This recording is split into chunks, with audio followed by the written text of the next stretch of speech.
ගෙවුණ අඟහරුවාදාවේ මම එළියට ගියා අත්‍යවශ්‍ය වැඩ ටිකකට. ඒ වැඩ ටික කරගෙන ගෙදර එනකොට ගොඩාක් දවල් වෙලා තිබුණේ. ගෙදර ආපු ගමන් ඉක්මනට මගේ ඇඳන් ගියපු සීත කබාය ගලවලා අදාළ තැනින් එල්ලලා ඊට පස්සේ ගිහිල්ලා හොඳට මූණ හොදගත්තා. එළියට ගිහින් ආවොත් මූණ හොදලා මූණ පිරිසිදු කරගන්න එක මගේ පුරුද්දක්. ඒ විතරක් නෙමෙයි, සමහර වෙලාවට මම මූණට මාස්ක් එකක් දාලා විනාඩි 7ක් ඉඳලා මූණත් හොදනවා. ඒත් එදා මං ඒ දේ කළේ නැහැ.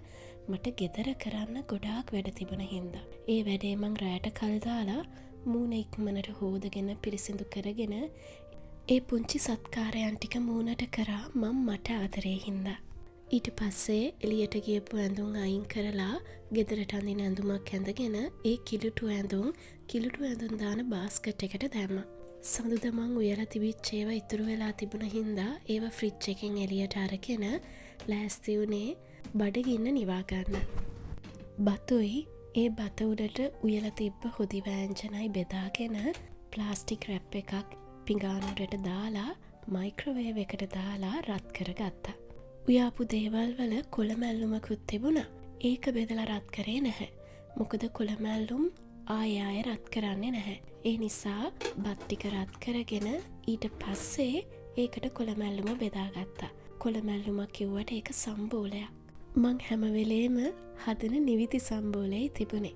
ඉතින් ඒකත් මං ඊට පස්සේ බත් එකට බෙදාගෙන මුලින්ම කරේ බත් ටික කාපු එක. එදා උදේවරුව එළියට ගියපු නිසා සාමාන්‍යයෙන් මං උදේවරුවේ කරන වැඩ ටික එදා මට අතපසු වුණා. වෙනදට මං එළියට ගිහින් ආවහම කොච්චර බඩගිනි වුණත් මූණ හොදගෙන වෙන ඇඳුමක් දාගෙන ඒ අතපසු වුණ වැඩ ටික කරලා ඉවර වෙලයි මගේ බඩගින්න නිවාගන්නේ.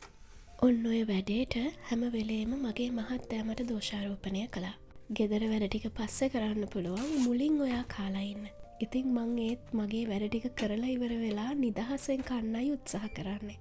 හැබැයි ඒක හැම වෙලේම කරන්න බැහැයි කියලා පස්සේ මට වැටහුණා. එදත් මට වේලුණ රෙදි ටික නවලා සේදෙන්න දාපු රෙදි ටික වනලා කෑම කනවා කියලා හිතුවට මුලින් කෑම කාලා ඊට පස්සේ වැඩ ටික කරනවා කියලා මට හිතුනේ හැම වෙලේම මම්මාව පස්සට දාලා මට කරන්න තියෙන වැඩ ටික කරන්න ඕනි කියලා හිතන හින්දා. ඒකෙන් මං කළ යුතු වැඩ ටික කර කර දිගටම එකක් ඉවර වෙන්න එකක් කරනවා. මං වෙනුවෙන් කළ යුතු අත්‍යවශ්‍ය දේ මගහැරෙනවා. ඔහොම දවස්වල අත්දැකීම් මට තියෙනවා. ඒ නිසා නිදහසෙන් කාලා පැය භාගයක් විතර මහන්සිය නිවාගෙන ඉතුරු වැඩ ටික කළා. ටේක් අප් ස්පේස් කියන වචන තුන එදා මාව වෙනස් කළා. මේ මොහොතේ මායි වටින්නේ මං වෙනුවෙන් ඉඩක් වෙන් කරන්න ඕනේ කියන හැඟීමට මම ඉඩ දුන්නා. ගොඩක් ස්තුතියි මාව අහන් හිටියටයි බලන් හිටියටයි මට දෙන ආදරේටයි.